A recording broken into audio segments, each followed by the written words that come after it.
So, welcome to the Global Real Estate and Entrepreneur podcast. This is Nicole Forrester, real estate broker and professional financial planner. I'm here today with power couple extraordinaire, my Vancouver partners, Anastasia Aurora and Ray Akintemi. Thank you so much for joining me to talk to me today about your local market and everything going on with you. Thanks for having us. I'm excited. Let's dive into it. Thank Awesome. you. Yeah, we're excited. Let's talk real estate. Well, first of all, let's talk about you as a power couple. How did you meet and how did you get into real estate? Want to take this one? Yeah. Yeah. Okay. So yeah, we always have a thing with how we met. So I just moved to Vancouver at the time. This is probably 2012, and I was born in Nigeria. Moved to Canada as a kid, 2002. Went to university, lived in Ottawa, worked around the world, and I moved to Vancouver recently in 2012. And I was taking a course at my UBC. That's what I was doing in Vancouver. And so it was a new city, new experiences, and essentially within that first year of being in Vancouver, I met Anastasia probably that summer. And essentially we met out with some friends, and essentially she was sort of my tour guide in Vancouver. So we always say, like, did I fall in love with her before Vancouver or what it was? So that's essentially, the long story short, how we met. She was my sort of tour guide in Vancouver. And then, the rest is history, as they say. So this is a relocation love story. I love it. I like the way she put that. It's such a Canadian story, isn't it? Right. My background, as you know, is my parents met in Toronto 56 years ago. My mom's an Indian from Guyana. My dad's a white Canadian. And I'm one of the original biracial Canadians. So your love story is near and dear to my heart. But I also love the immigrant story. And then also you have the migrant story from coming from Ottawa to Vancouver. And obviously now, Anastasia, were you born and raised out west? Yeah, so my story is I officially moved to Vancouver in 2006. Prior to that, I was born in Prince George, which is northern BC. They call it the northern capital of BC. So yeah, that's where I was born, lived most of my life there. I come from immigrant background as well, in terms of my grandparents. My dad's side is from Portugal, and then from my mom's side is Greek. And yeah, they immigrated back then. So very strong cultural heritage, and being from northern BC. So I'm always from British Columbia and got to really enjoy growing up here and enjoying everything that BC has. But in Vancouver, when I was a little girl, we would come here on little trips in the summer and that. And I'd beg my parents, I'm like, can we please move to Vancouver? So I finally did that officially in 2006. And in between there, we lived in California for a while and different things like that. So when it was time to move, I was like, I'm out of here. So is Vancouver then the biggest Canadian city center from Prince George? I would say so, yeah. I wouldn't really compare Prince George to Vancouver in the sense that, like, yes, Vancouver is the central hub to BC. Yeah, I would say it was originally the capital, but then that moved to Victoria. Fun fact. Very good. Yeah. So you meet, you fall in love. What are you gonna say? Oh no, I was gonna say, like, comparing to Ontario, Vancouver to Prince George would be like Toronto to Thunder Bay. Yeah. Just for context. Thank you. Yeah. That helps. Yeah. I know, I'm living in both provinces. Like that. Yeah, exactly. That's great. Yeah. So Vancouver is beautiful. You meet, you fall in love. What is your then journey into real estate? So with real estate, I always had real estate experiences and in my life in some shape or form. But officially, I would say what happened was when we got married, I always knew I was going to buy, like, because all my family owned real estate. Like, that's what immigrants did when they come back then. You bought real estate, and that's what happened. I always grew up that way. These are really good questions, by the way, because there's so much to it. So I'm trying my best to be concise. But I just always knew I was going to buy real estate. It was just about when. I had some experience working in pre-sale here in Vancouver. I had a lot of friends and things like that that owned and what have you. But when Ray and I actually got married in 2013, we were trying to decide where to live. His background, he's a engineer, and so we were working. He was working in Edmonton for a year for our first year of marriage. So we just didn't know where we were going to go. Vancouver was home for me at that point, so I was wanting to be here. But there's more to that story. But it's something to consider with real estate. Is we decided that Vancouver was going to be home, and so Vancouver is going to be home. We decided that we wanted to buy because rent was really expensive.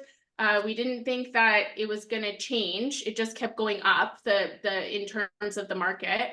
And so, you know, keeping our pulse on the market, and we weren't realtors at that time, but keeping, you know, what I knew about working in real estate and everything I had learned, it just made sense to buy. We had our savings. We moved back to Vancouver from Edmonton after his work there. And then we took the jump, and then we had about like 7 or 8 friends through dinner conversations and things like that end up buying. And with my background in real estate and sales and customer service and what have you, Ray was like, why don't you get your real estate license? Because we're already doing the work essentially. So that's when I got licensed in 2018. And that's the short version of the story. It's been really great, been able to help people, and we've been building our legacy through real estate, or like our wealth and whatnot, through investing and that kind of thing. Anything I missed that you would add? Yeah, no, that's great points. Yeah, I think so when you got a real estate license, and then so for me, experientially, we had just purchased our, at the time it was a pre-sale. We can touch on pre-sale maybe later in the conversation. But we purchased a pre-sale, so experientially I was starting to get a grasp about how you could build your wealth, through real estate as an avenue. Again, coming as an immigrant, you're told, come, go to school, work 9 to 5, get a job. And that's good. But sometimes if you want to sort of achieve a little bit more, there are some things and sacrifices that you need to make to build a legacy for your family. So experientially, like I knew that, just theoretically, but seeing, what our property had done at the time experientially was very interesting to me. So I thought this might be an opportunity. And once she got a real estate license, then that kind of vicariously understanding, how some of the ends of the business as well. That's also what motivated me to get my license and being able to help people understand how to, first of all, navigate the real estate world. Because, it's always been a little bit sort of opaque in how real estate works.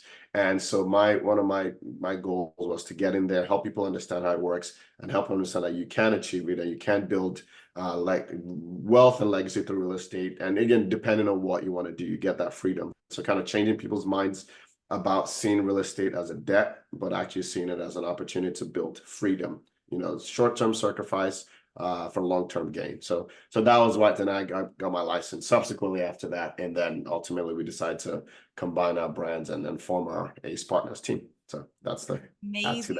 And I love how you incorporate the immigrant dream, and because Canada really is founded by so many beautiful immigrants that come to this country, and that very much is part of the immigrant story, to work hard, sacrifice, to purchase property and land for future generations and have that grow. It's very solid. And as a former stockbroker, I know that we can look at land ownership from the beginning of time, and that graph goes straight up. Because even though we witness blips along the way, the long-term trajectory of land ownership is that it increases in value as it is a finite resource.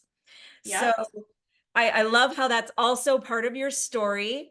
It's also very interesting to me that you as an engineer, and we're both part of this, you know, the fastest global growing company in the world. We're the #1 producers now of real estate. And our Canadian leader is the #1 attractor, Mike Sherrard, social media master. And he also was an engineer. So Right. you know, we can bring our experience, our past experiences to the table. And like you said, grow legacies, not only for ourselves, but to share that with our clients as well, which is super exciting because it's better to grow together. And we all feel better about that. We're not building castles. We're trying to make, what is it? The tide rise and all boats rise with that tide. Yeah. So you settled in Vancouver. This is your home. This is where you're building your legacy. Talk to me about Vancouver versus Ottawa and Toronto and some of the things that we know and maybe we don't know about your market. Want to take this? Yeah. So Vancouver is known for its beauty. It's you know, surrounded by mountains and ocean, and it's stunning. Like when you're here, it's a very beautiful place. It's traditionally been very popular. People who came to Canada, like it wasn't settled as like Toronto, where you are, was settled far earlier in terms of when Canada was being formed. Out here, it was a little bit more of a, you can say, hippie kind of area. I don't know if you've been to Portland or something like that. It was a lot more like that. It's a port town, right? So then there's Vancouver, which is like the tent pole, and then there's the surrounding area. So the greater Vancouver area. So all the surrounding cities around here.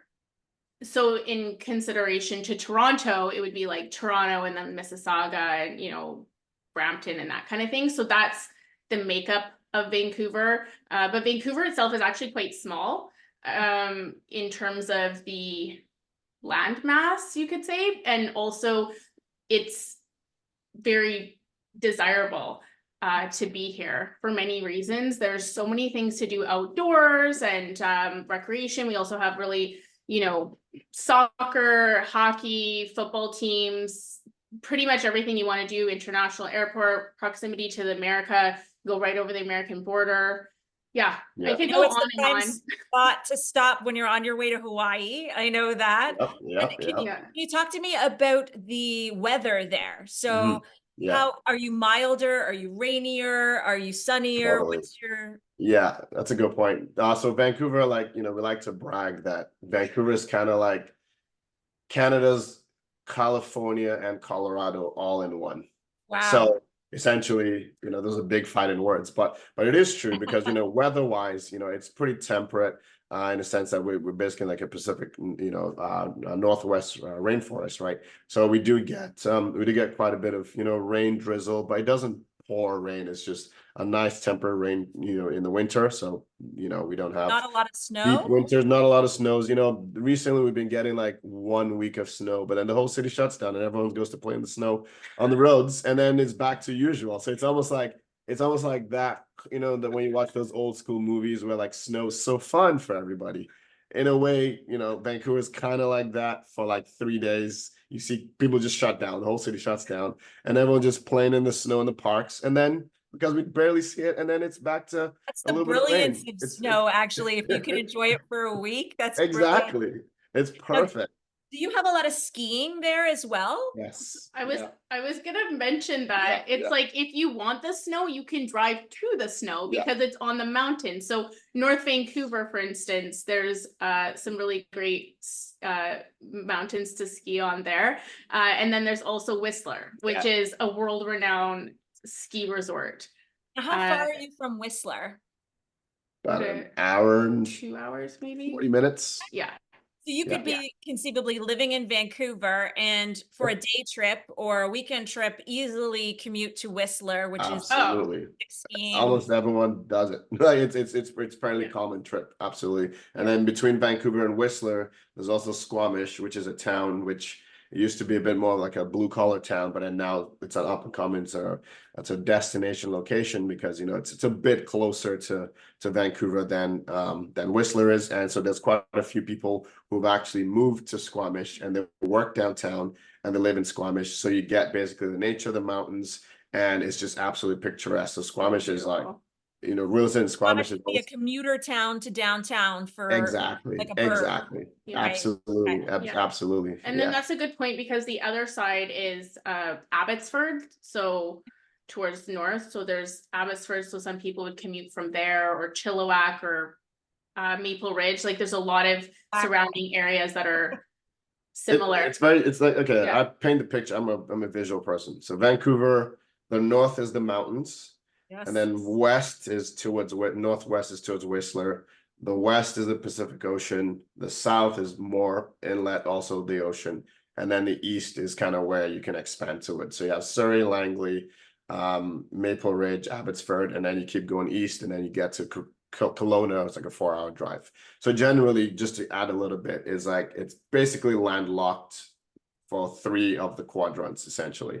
So beautiful mountains in the north, water in the west, and then you can grow east. So you can picture that versus like say like a Calgary or other places where you can sort of grow and expand across, you know, all directions. And people want to live here. For all those reasons, I would say everybody in Canada would want to live there for sure. But we can see that. So Toronto is our biggest market from volume, but Vancouver, of course, is our biggest price point. And we can see why, because you have such an amazing, the best of all worlds for weather, which is a big thing in Canada. You've got the ocean, you've got skiing close by, you're also landlocked, so it makes it a little pricier with expansion. So talk to me about the areas that you cover. Which are your specific areas that you sort of cover? That's a good point. So we're licensed for BC, British Columbia. We live in Vancouver. We live very central in North Vancouver. And so we cover a broad range here. When we're listing, you know, we pretty much all of BC really. And that would be my answer. You're circulating in the greater Vancouver area, which would Yeah. cover a lot of the communities that we've already sort of talked about. Yes. Surrounding and commutable to Vancouver because you're Vancouverites, you're living and working in the hub of Vancouver. Yes, and all of the surrounding area. That's well said there. The thing is in Vancouver, because it is so expensive, not everybody can get into Vancouver proper. So a lot of times we have to get creative depending on what someone's affordability is. And so that's why sometimes we might have to look at surrounding areas. Just naturally speaking, you have to understand what the other markets are doing, right? So that's basically why we've been able to cover, I guess, traditionally speaking, realtors back in the day, like in the 90s or something, they would be specific to one neighborhood or one area. You can't really do that anymore because you have to really have a pulse and understand what's going on in the whole area, because there's a lot of people that are relocating. Like we've had some clients that, you know, maybe got priced out because of what they need for their family. And so they've decided to move to Kelowna, right? Which is a close by, close-ish. It's like 5 hours here, but if you can get more, you can get a house instead of a condo, let's say. Or Squamish as well and Abbotsford. These are all affordable type areas that you would work in, depending on the price point for your clients. Do you want to talk to me about price points in Vancouver proper versus some of these suburbs? And I also sort of want to touch on some of the amazing things I know that you're doing to help get new home buyers into these incredible markets.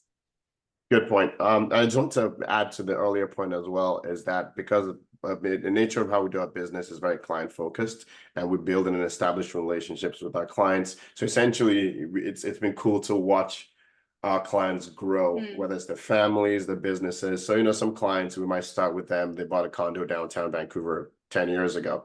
That's, single person.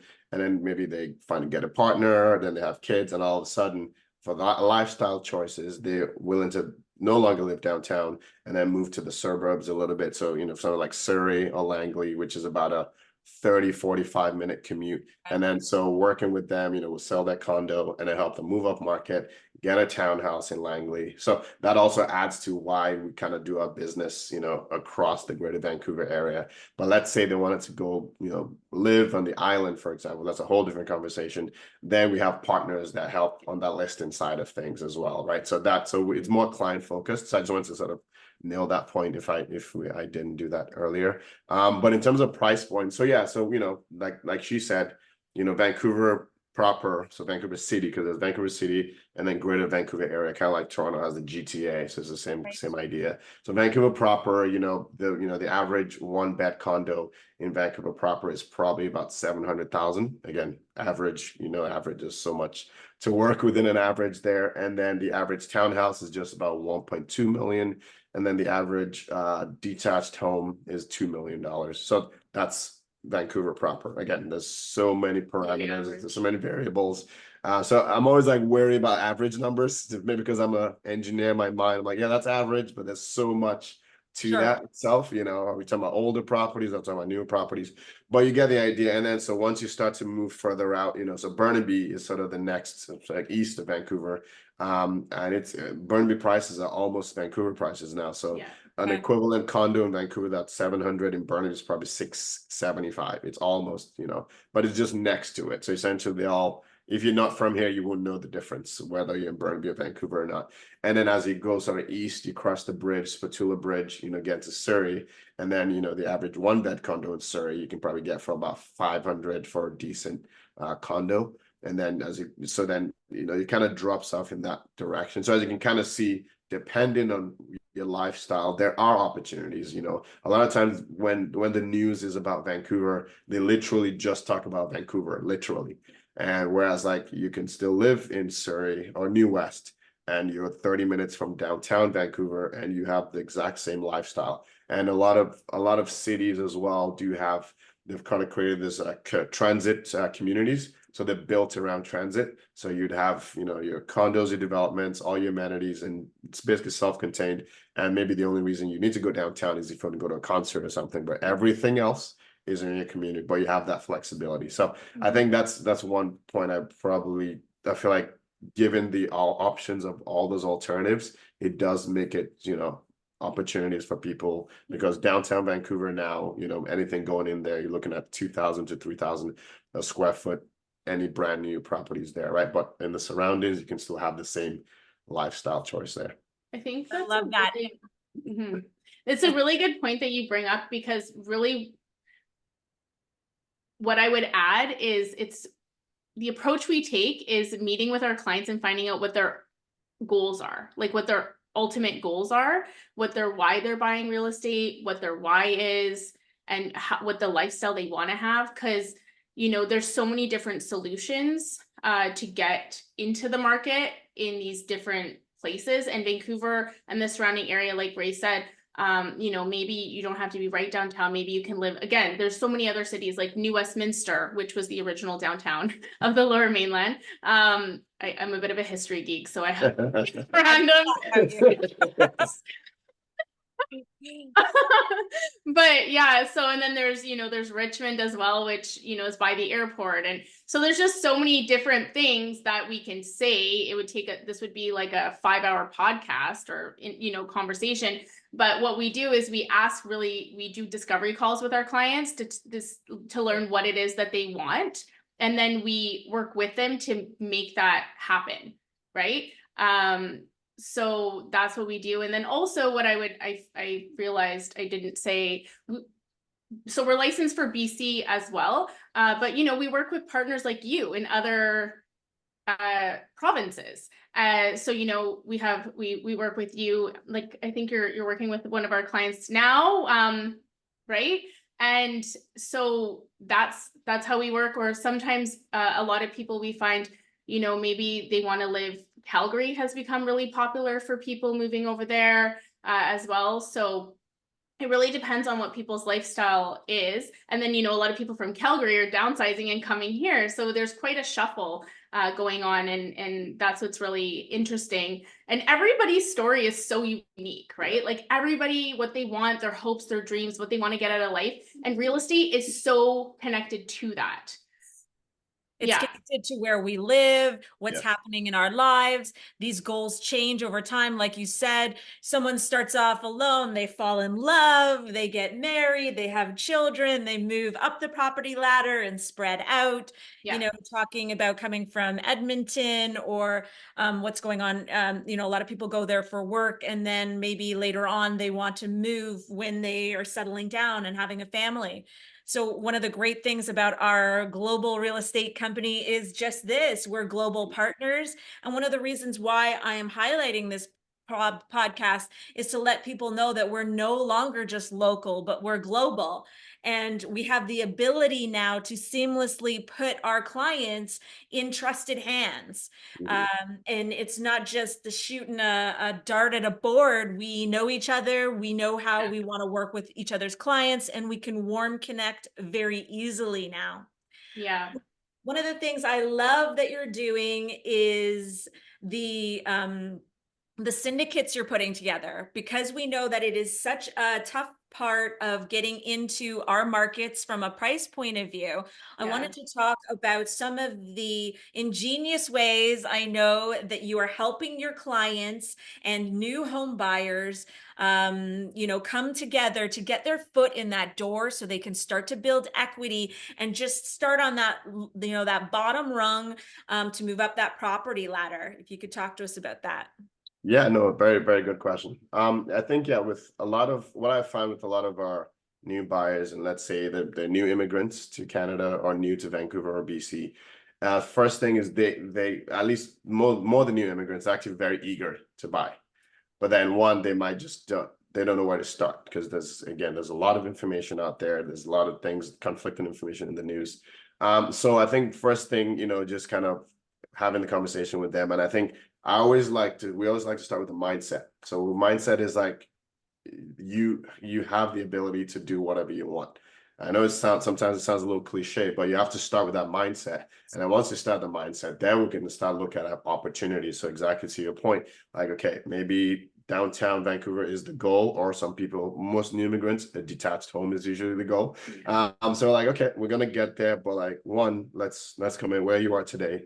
We can probably looking at a entry-level condo close to transit, so that maybe you're not commuting as much. Start with that, get into the market. Or sometimes people pull in resources together. You know, we have 2 friends who they both work in tech. You know, they're making good income, and they both currently renting, so they're paying their landlord's mortgage. Like, hey, how about we come together? You both have an agreement. We have lawyers, make sure everything's clean. You trust. Again, trust is a key part of it, right? And then you both go in and build equity in that condo. Maybe you both buy that 2-bedroom condo in Burnaby together, and then you both still paying almost the exact same you would be paying in rent individually, and then grow from there. That condo in a couple of years, it sells. You decide what you want to do, you sell it, and then move up with your equity together.